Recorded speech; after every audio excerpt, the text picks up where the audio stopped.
What is it that you were seeing about Putin in Russia that led you to be able to call it so early before other people were paying attention? So beyond the obvious factors, and I was watching this buildup on the borders of Ukraine that was taking place. We've had other military buildups that he's undertaken both earlier that year and even in early 2021, but also in years prior. But this was done on a totally different scale. But then looking at his rhetoric, looking at what was happening in Russia, I realized that there were five factors that would drive him to do that. The first one was history and his own distorted view of history. And he's written extensively on that, including about 6 months before he invaded in July of 2021, when he basically wrote this long, almost PhD style essay on why Ukraine is not a country and has always belonged to Russia. And you saw that even in his Tucker Carlson interview, where he went on for 30 minutes talking about what happened in the 800s and so forth. But he's very much convinced that this is a mistake of history to have allowed Ukraine to declare independence, and it needs to be corrected. It was impressive on Tucker Carlson. Believe the man, not believe the man. He went on a pretty impressive rant.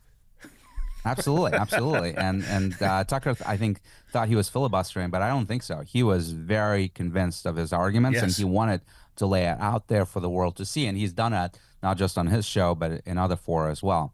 The second one is destiny, that he believes it is Russia's destiny, but also his own personal destiny, because he sees himself as the new Peter the Great that expanded the Russian Empire, created the city of St. Petersburg that, of course, Putin hails from. To expand the Russian Empire, or at least restore it to some of its former glory. And Ukraine has always been that vital piece of the Russian Empire, in his view, the breadbasket, the buffer state that protects Russia against invasions, and that this was his time, right? And the timing is really matters here, because Putin is now in his 70s, early 70s. So he's looking at the last potentially decade of his power, both his mortality as well as hold on power, and very keenly aware of his own legacy and the need to establish that. The third one is security. And, there's a lot of people that debate how much NATO expansion caused this war or didn't cause this war, and people sort of taking very radical position on both sides, that it was either the singular cause or had no role to play whatsoever. I'm in the middle on this, that I think that it's wrong to say that it had no role to play whatsoever. It's also wrong to say that it was the only thing that caused it. And the reason is that, first, for the most basic reasons, that Putin does want to control Ukraine. And if Ukraine is a part of NATO, it eliminates that optionality for him to invade it and control it, right? Because now you would be confronting NATO. So on that premise alone, that Ukraine joining NATO would prevent him from controlling the country, he was opposed to the NATO expansion to Ukraine. But also, there are legitimate security concerns, historic security concerns that Russia has had with having potential adversarial military alliances on its border. Russia has been invaded, obviously, numerous times through its history: Napoleon, Hitler, Teutonic Knights, Polish invading forces, and the like. And many of those invasions have gone through Ukraine on the path to Moscow. And Ukraine has always served as a critical buffer state to give them time to mobilize and protect the capital, at least against Hitler. They failed in the case of Napoleon. But that time to mobilize and having that strategic depth was always essential for Russia's security. So I believe, for both offensive and defensive reasons, both the control of Ukraine reasons as well as projecting power into Europe, if you have Ukraine, it makes it a lot easier. And then defending it against other invasions, Ukraine served an important security role for Russia. And then geography, right? That it is this huge breadbasket.